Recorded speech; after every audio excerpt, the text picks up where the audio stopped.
Canal Fantástico. Viva a fantasia! Canal Fantástico. Audiolivro Dom Casmurro. Pasta 12. Capítulo 108. Um filho. Pois nem tudo isso me matava a sede de ter um filho, um triste menino que fosse amarelo e magro, mas um filho próprio da minha pessoa. Quando íamos a Andaraí e víamos a filha de Escobar e Sancha, familiarmente Capituzinha, por diferençá-la de minha mulher, visto que lhe deram o mesmo nome a Pia, ficávamos cheios de invejas. A pequena era graciosa e gorducha, faladeira e curiosa. Os pais, como os outros pais, contavam as travessuras e agudezas da menina, e nós, quando voltávamos à noite para a glória, víamos suspirando as nossas invejas e pedindo mentalmente ao céu que nos las matasse. As invejas morreram e as esperanças nasceram, e não tardou que viesse ao mundo o fruto delas. Não era escasso nem feio, como eu já pedia, mas um rapagão robusto e lindo. A minha alegria quando ele nasceu, não sei dizê-la. Não a tive igual, nem creio que a possa haver idêntica, ou que de longe ou de perto se pareça com ela. Foi uma vertigem, uma loucura. Não cantava na rua por natural vergonha, nem em casa para não afligir Capitu convalescente. Também não caía, porque há um Deus para os pais novos. Fora vivia com o espírito no menino, em casa com os olhos a observá-lo, a mirá-lo, a perguntar-lhe de onde vinha e por que é que eu estava tão inteiramente nele, e várias outras tolices sem palavras, mas pensadas ou deliradas a cada instante. Talvez perdi algumas causas no foro por descuido. Capitu não era menos terna para ele e para mim. Dávamos as mãos um ao outro, e quando não olhávamos para o nosso filho, conversávamos de nós, do nosso passado e do nosso futuro. As horas de maior encanto e mistério eram as de amamentação. Quando eu via o meu filho chupando o leite da mãe e toda aquela união da natureza para a nutrição e vida de um ser que não fora nada, mas que o nosso destino afirmou que seria, e a nossa constância e o nosso amor fizeram com que chegasse a ser, ficava que não sei dizer nem digo. Positivamente não me lembra, e receio que o que dissesse me saísse escuro. Escusai minúcias. Assim que não é preciso contar a dedicação de minha mãe e de Sancha, que também por passar com Capitu os primeiros dias e noites. Quis rejeitar o obséquio de Sancha. Respondeu-me que eu não tinha nada com isso. Também Capitu, em solteira, fora tratá-la à Rua dos Inválidos. Não se lembra que o senhor foi vê-la? Lembra-me, mas Escobar... Eu virei jantar com vocês e às noites sigo para Andaraí. 8 dias e está tudo passado. Bem se vê que você é pai de primeira viagem. Também você. Onde está a segunda? Usávamos então estas graças em família. Hoje que me recolhi à minha casmurrice, não sei se ainda há tal linguagem, mas deve haver. Escobar cumpriu o que disse. Jantava conosco e ia-se à noite. Sobre tarde descíamos à praia ou íamos ao passeio público, fazendo ele os seus cálculos e eu os meus sonhos. Eu via o meu filho médico, advogado, negociante, meti-o em várias universidades e bancos e até aceitei a hipótese de ser poeta. A possibilidade de político foi consultada e criei que me saísse orador, e grande orador. Pode ser. Redarguia Escobar. Ninguém diria o que veio a ser Demóstenes. Escobar acompanhava muita vez as minhas criancices. Também interrogava o futuro. Chegou a falar da hipótese de casar o pequeno com a filha. A amizade existe. Esteve toda nas mãos com que apertei as de Escobar. Ao ouvir-lhe isto e na total ausência de palavras com que ali assinei o pacto. Estas vieram depois, de atropelo, afinadas pelo coração que batia com grande força. Aceitei a lembrança e propus que os encaminhássemos a este fim pela educação igual e comum, pela infância unida e correta.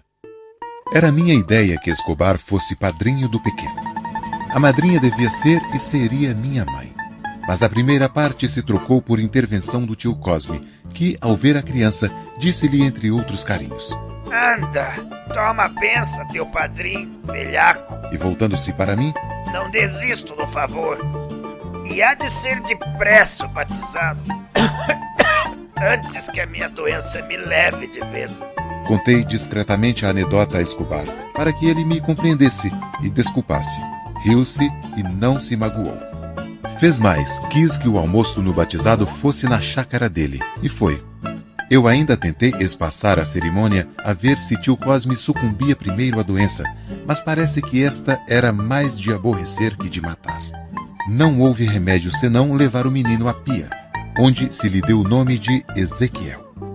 Era o de Escobar, e eu quis suprir deste modo a falta de compadre. Capítulo 109. Um filho único. Ezequiel, quando começou o capítulo anterior, ainda não era gerado. Quando acabou, era cristão e católico. Este outro é destinado a fazer chegar o meu Ezequiel aos 5 anos, um rapagão bonito, com seus olhos claros, já inquietos, como se quisessem namorar todas as moças da vizinhança, ou quase todas. Agora, se considerares que ele foi único, que nenhum outro veio, certo nem incerto, morto nem vivo, um só e único, imaginarás os cuidados que nos deu, os sonos que nos tirou e que sustos nos meteram as crises dos dentes e outras, a menor febrícula, toda a existência comum das crianças. A tudo acudíamos, segundo cumpria e urgia, coisa que não era necessário dizer. Mas há ouvintes tão obtusos que nada entendem se lhes não relata tudo e o resto. Vamos ao resto. Capítulo 110. Rasgos da infância. O resto come-me ainda muitos capítulos. Há vidas que os têm menos e fazem-se ainda assim completas e acabadas. Aos 5 e 6 anos, Ezequiel não parecia desmentir os meus sonhos da Praia da Glória. Ao contrário, adivinhavam-se nele todas as vocações possíveis, desde vadio até apóstolo. Vadio é aqui posto no bom sentido, no sentido de homem que pensa e cala. Metia-se às vezes consigo e nisto fazia lembrar a mãe desde pequena. Assim também agitava-se todo e instava por ir persuadir as vizinhas que os doces que eu lhe trazia eram doces deveras. Não o fazia antes de farto deles, mas também os apóstolos não levam a boa doutrina senão depois de a terem toda no coração. Escobar, bom negociante, opinava que a causa principal desta outra inclinação talvez fosse convidar implicitamente as vizinhas a igual apostolado, quando os pais lhe trouxessem doces. E riam-se da própria graça, e anunciava-me que o faria seu sócio.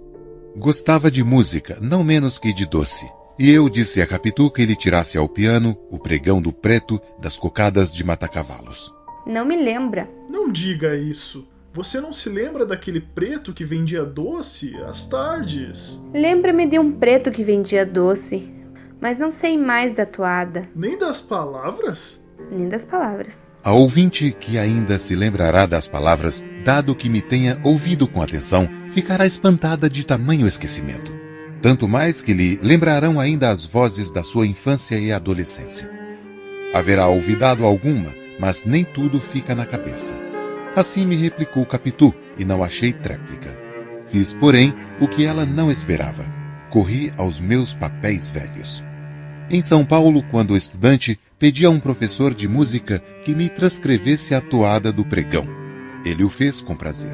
Bastou-me repetir-lhe de memória. E eu guardei o papelinho. Fui procurá-lo. Daí a pouco, interrompi um romance que ela tocava, com o pedacinho de papel na mão. Expliquei-lhe. Ela teclou as 16 notas.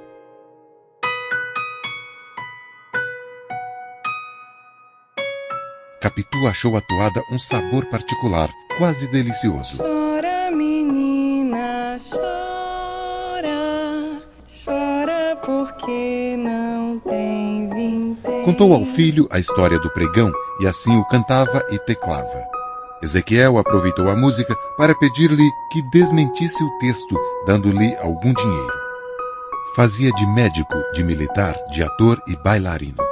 Nunca lhe dei oratórios, mas cavalos de pau e espada à cinta eram com ele. Já não falo dos batalhões que passavam na rua e que ele corria a ver. Todas as crianças o fazem. O que nem todas fazem é ter os olhos que esta tinha.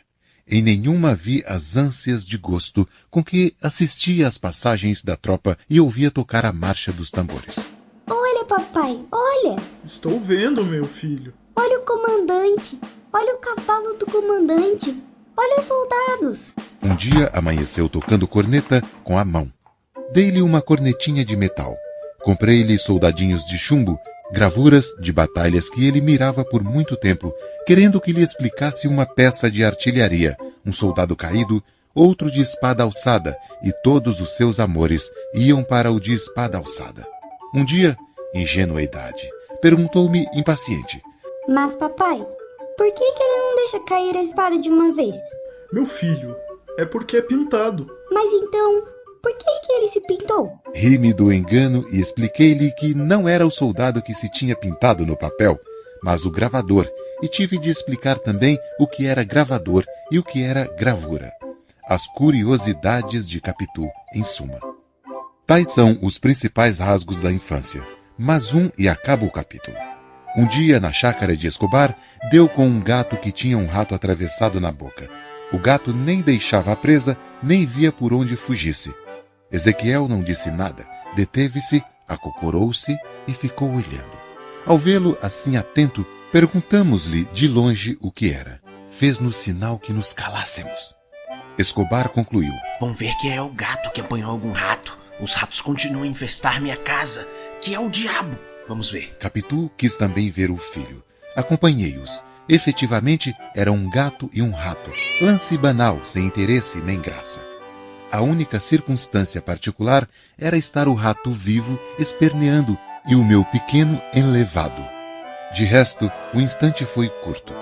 O gato, logo que sentiu mais gente, dispôs-se a correr. O menino, sem tirar-lhe os olhos de cima, fez-nos outro sinal de silêncio. E o silêncio não podia ser maior.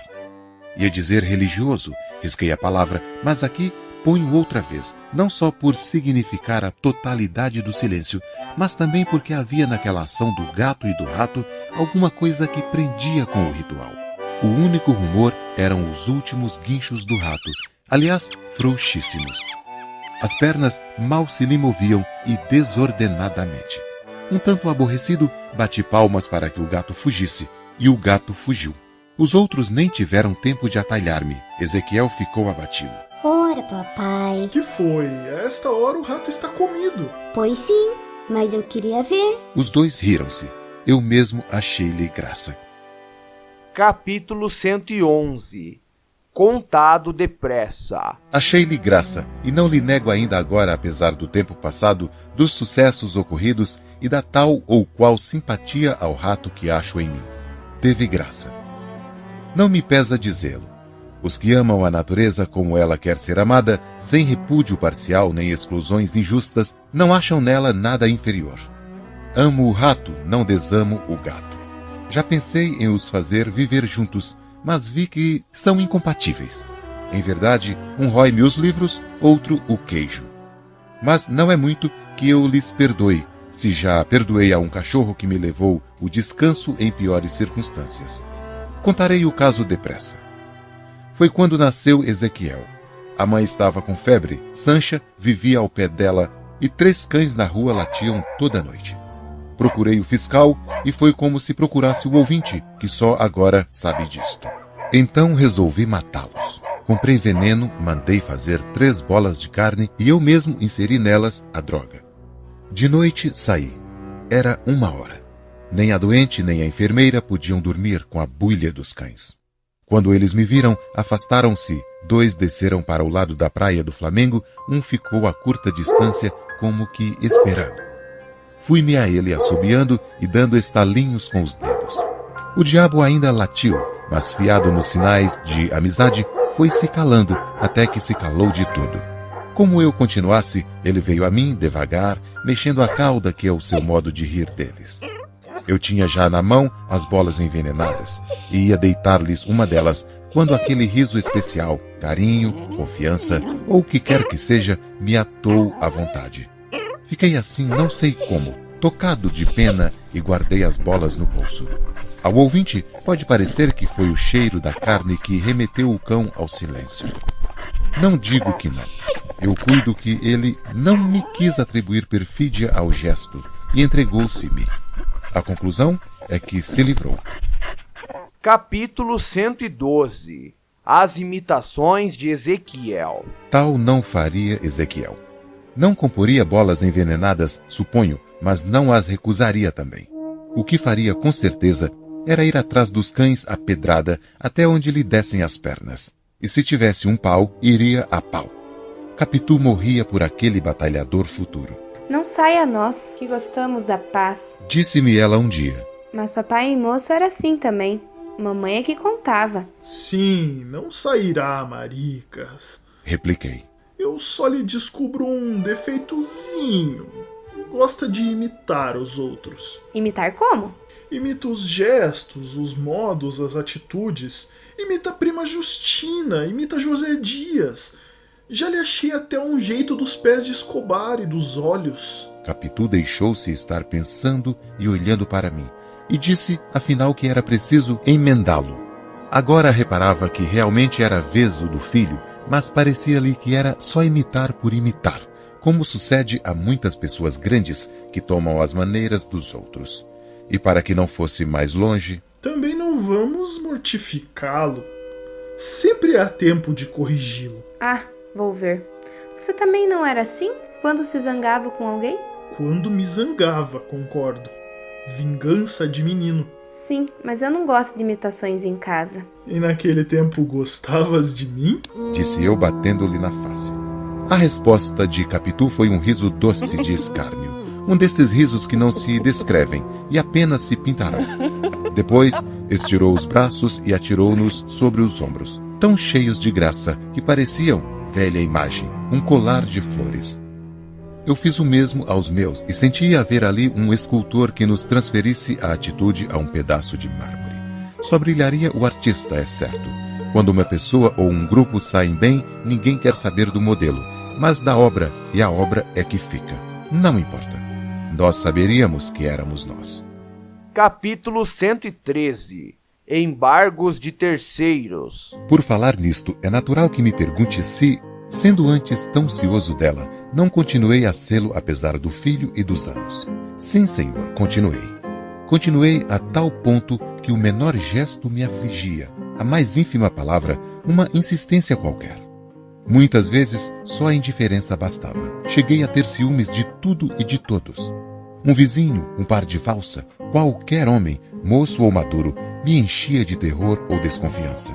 É certo que Capitu gostava de ser vista, e o meio mais próprio a tal fim, disse-me uma senhora um dia, é ver também, e não há ver sem mostrar que se vê.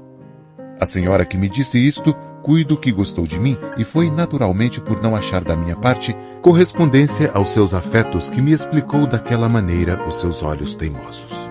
Outros olhos me procuravam também. Não muitos, e não digo nada sobre eles, tendo aliás confessado a princípio as minhas aventuras vindouras, mas eram ainda vindouras. Naquele tempo, por mais mulheres bonitas que achasse, nenhuma receberia a mínima parte do amor que tinha a Capitu. A minha própria mãe não queria mais que metade. Capitu era tudo e mais que tudo. Não vivia nem trabalhava que não fosse pensando nela. Ao teatro íamos juntos. Só me lembra que fosse 2 vezes sem ela, um benefício de ator e uma estreia de ópera, a que ela não foi por ter adoecido, mas quis por força que eu fosse. Era tarde para mandar o camarote a Escobar. Saí, mas voltei no fim do primeiro ato. Encontrei Escobar à porta do corredor. Vinha falar-te, disse-me ele. Expliquei-lhe que tinha saído para o teatro, donde voltara receoso de Capitu, que ficara doente. Doente de quê? Perguntou Escobar. Queixava-se da cabeça e do estômago. Então, vou-me embora. Vinha para aquele negócio dos embargos. Eram uns embargos de terceiro. Ocorrera um incidente importante, e tendo ele jantado na cidade, não quis ir para casa nem dizer-me o que era, mas já agora falaria depois. Não, falemos já. Sobe. Ela pode estar melhor. Se estiver pior, desces. Capitu estava melhor e até boa. Confessou-me que apenas tivera uma dor de cabeça de nada, mas agravara o padecimento para que eu fosse divertir-me. Não falava alegre, o que me fez desconfiar que mentia, para me não meter medo, mas jurou que era a pura verdade. Escobar sorriu e disse: A cunhadinha está tão doente como você ou eu. Vamos aos embargos. Capítulo 114, em que se explica o explicado. Antes de ir aos embargos, expliquemos ainda um ponto que já ficou explicado, mas não bem explicado. Viste que eu pedi lá no capítulo 110 a um professor de música de São Paulo que me escrevesse a toada daquele pregão de doces de matacavalos.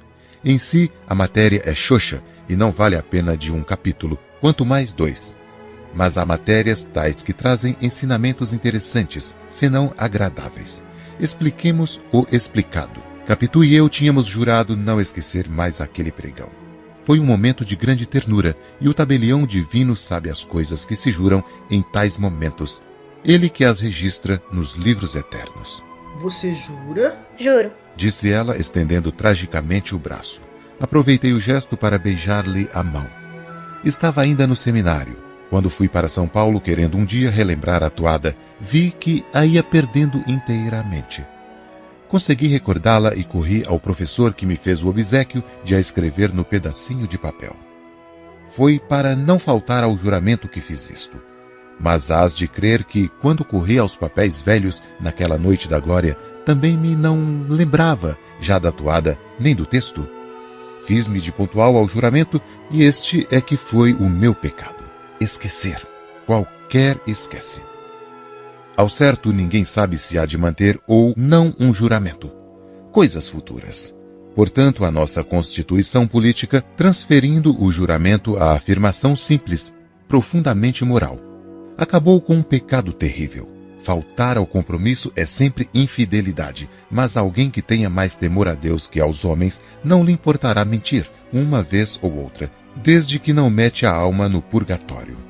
Não confundam purgatório com inferno, que é o eterno naufrágio. Purgatório é uma dessas casas de penhores que empresta sobre todas as virtudes a juro alto e prazo curto. Mas os prazos renovam-se até que um dia, uma ou duas virtudes medianas pagam todos os pecados grandes e pequenos. Capítulo 115. Dúvidas sobre dúvidas. Vamos agora aos embargos. E por que iremos aos embargos? Deus sabe o que custa escrevê-los, quanto mais contá-los. Da circunstância nova que Escobar me trazia, apenas digo o que lhe disse então, isto é, que não valia nada. Nada? Quase nada. Então vale alguma coisa. Para reforçar as razões que já temos, vale menos que o chá que você vai tomar comigo. É tarde para tomar chá. Tomaremos depressa. Tomamos depressa. Durante ele, Escobar olhou para mim desconfiado, como se cuidasse que recusava a circunstância nova por forrar-me a escrevê-la. Mas tal suspeita não ia com a nossa amizade. Quando ele saiu, referi as minhas dúvidas a Capitu. Ela as desfez com a arte fina que possuía, um jeito, uma graça toda sua, capaz de dissipar as mesmas tristezas de Olímpio. Seria o negócio dos embargos. Concluiu. E ele que veio até aqui, a esta hora, é que está impressionado com a demanda. Tens razão. Palavra puxa palavra. Falei de outras dúvidas. Eu era então um poço delas. Coachavam dentro de mim como verdadeiras rãs, a ponto de me tirarem o sono algumas vezes. Disse-lhe que começava a achar minha mãe um tanto fria e arredia com ela. Pois aqui mesmo valeu a arte fina de Capitu. Já disse a você o que é. Coisas de sogra. Mamãezinha tem ciúmes de você. Logo que eles passem e as saudades aumentem, ela torne a ser o que era, ele faltando neto. Mas eu tenho notado que já é fria também com Ezequiel. Quando ele vai comigo, mamãe não lhe faz as mesmas graças. Quem sabe se não anda doente? Vamos nós jantar com ela amanhã? Vamos... Não. Pois vamos. Fomos jantar com a minha velha. Já lhe podia chamar assim, posto que os seus cabelos brancos não fossem todos, nem totalmente, e o rosto estivesse comparativamente fresco. Era uma espécie de mocidade quinquagenária ou ancianidade viçosa. A escolha... Mas nada de melancolias. Não quero falar dos olhos molhados, a entrada e a saída. Pouco entrou na conversação. Também não era diferente da costumada. José Dias falou do casamento e suas belezas, da política, da Europa e da homeopatia. Tio Cosme, das suas moléstias. prima Justina, da vizinhança, ou de José Dias, quando este saía da sala. Quando voltamos à noite, viemos por ali a pé, falando das minhas dúvidas. Capitu novamente me aconselhou que esperássemos. Sogras eram todas assim. Lá vinham um dia e mudavam. Ao passo que me falava, recrudescia de ternura. Dali em diante, foi cada vez mais doce comigo. Não me ia esperar à janela para não espetar-me os ciúmes, mas quando eu subia, via no alto da escada, entre as grades da cancela, a cara deliciosa da minha amiga e esposa, risonha como toda a nossa infância. Ezequiel, às vezes, estava com ela. Nós o havíamos acostumado a ver o ósculo da chegada e da saída, e ele enchia minha cara de beijos. Capítulo 106 Filho do Homem. Apalpei José Dias sobre as maneiras novas de minha mãe. Ficou espantado. Não havia nada, nem podia haver coisa nenhuma. Tantos eram os louvores incessantes que ele ouvia a bela e virtuosa Capitu. Agora, quando os ouço, entro também no coro, mas a princípio ficava envergonhadíssimo. Para quem chegou, como eu, a renegar deste casamento, era duro confessar que ele foi uma verdadeira bênção do céu. Que digna senhora nos saiu a criança travessa de mata-cavalos. O pai que nos separou um pouco enquanto não nos conhecíamos, mas tudo acabou em bem. Pois sim, senhor, quando Dona Glória elogia sua nora e comadre... Então, mamãe... Perfeitamente. Mas por que é que não nos visita há tanto tempo? Creio que tenha andado mais achacada dos seus reumatismos. Esse ano tem feito muito frio. Imagine a aflição dela, que andava o dia inteiro. Agora é obrigada a estar quieta, ao pé do irmão, que lá tem o seu mal. Quis observar-lhe que tal razão explicava a interrupção das visitas e não a frieza quando íamos nós a mata-cavalos. Mas não estendi tão longe a intimidade do agregado. José Dias pediu para ver o nosso profetazinho, assim chamava o Ezequiel, e fez-lhe as festas do costume. Desta vez falou ao modo bíblico. Estivera na véspera a folhear o livro de Ezequiel, como soube depois, e perguntava-lhe: Como vai isso, filho do homem? Dize-me, filho do homem, onde estão os teus brinquedos? Queres comer doce, filho do homem? Que filho do homem é esse? Perguntou Capitu agastada. São os modos de dizer da Bíblia? Pois eu não gosto deles. Replicou ela com aspereza. Tem razão, Capitu. Concordou o agregado. Você não imagina como a Bíblia é cheia de expressões cruas e grosseiras. Eu falava assim para variar. Tu como vais, meu anjo?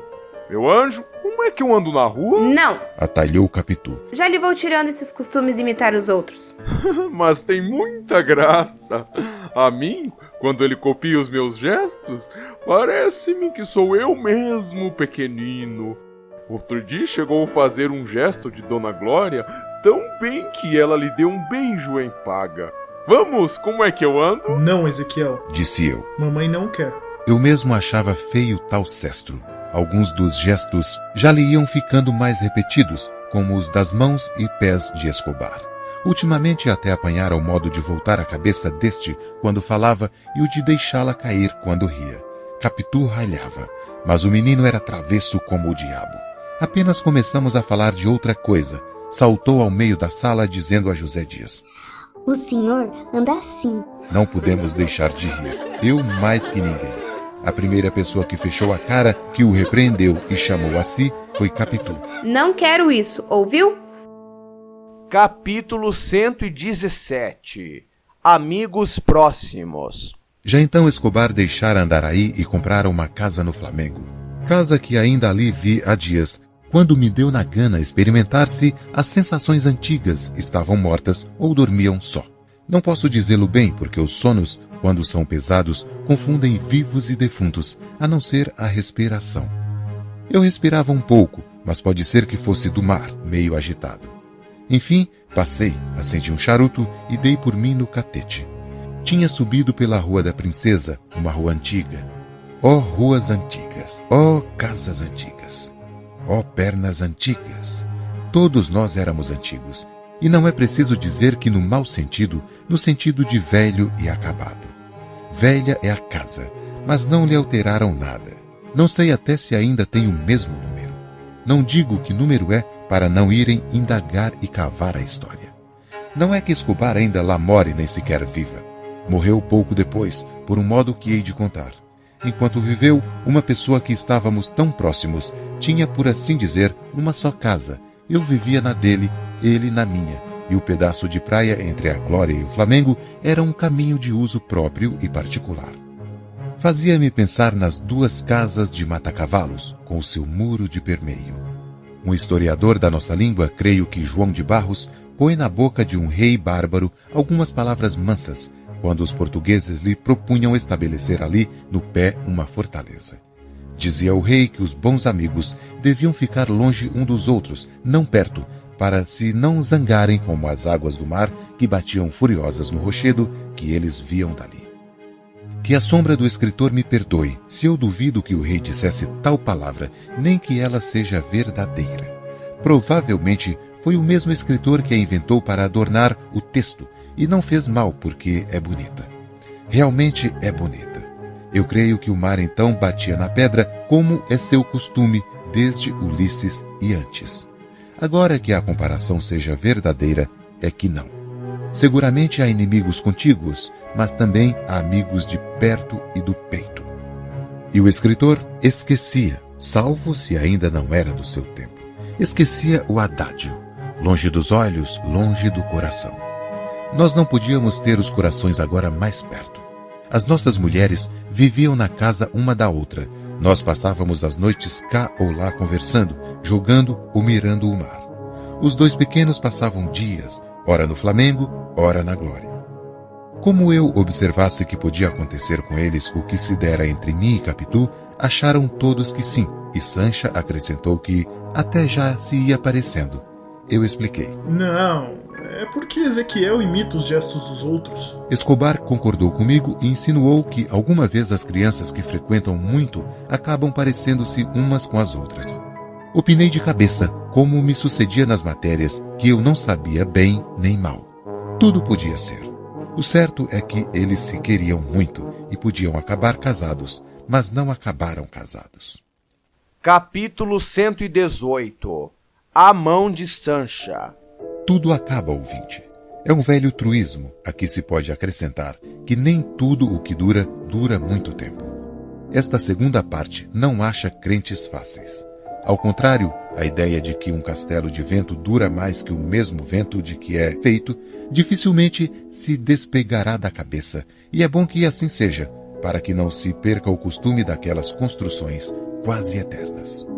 O nosso castelo era sólido, mas um domingo, na véspera, tínhamos passado a noite no Flamengo, não só os dois casais inseparáveis, como ainda o agregado e prima Justina. Foi então que Escobar, falando-me à janela, disse-me que fôssemos lá jantar no dia seguinte. Precisávamos falar de um projeto em família, um projeto para 4. Para os 4? Uma contradança. Não és capaz de adivinhar o que seja. Nem eu digo. Vem amanhã. Sancha não tirava os olhos de nós durante a conversa ao canto da janela. Quando o marido saiu, veio ter comigo. Perguntou-me de que é que faláramos. Disse-lhe que de um projeto que eu não sabia qual fosse. Ela pediu-me segredo e revelou-me o que era. Uma viagem à Europa, dali a 2 anos. Disse isto de costas para dentro, quase suspirando. O mar batia com grande força na praia. Havia ressaca. Vamos todos? Perguntei por fim. Vamos. Sancha ergueu a cabeça e olhou para mim com tanto prazer que eu, graças às relações dela e Capitu, não se me daria beijá-la na testa. Entretanto, os olhos de Sancha não convidavam a expansões fraternais. Pareciam quentes e intimativos. Diziam outra coisa, e não tardou que se afastassem da janela, onde eu fiquei olhando para o mar pensativo. A noite era clara. Dali mesmo, busquei os olhos de Sancha ao pé do piano. Encontrei-os em caminho.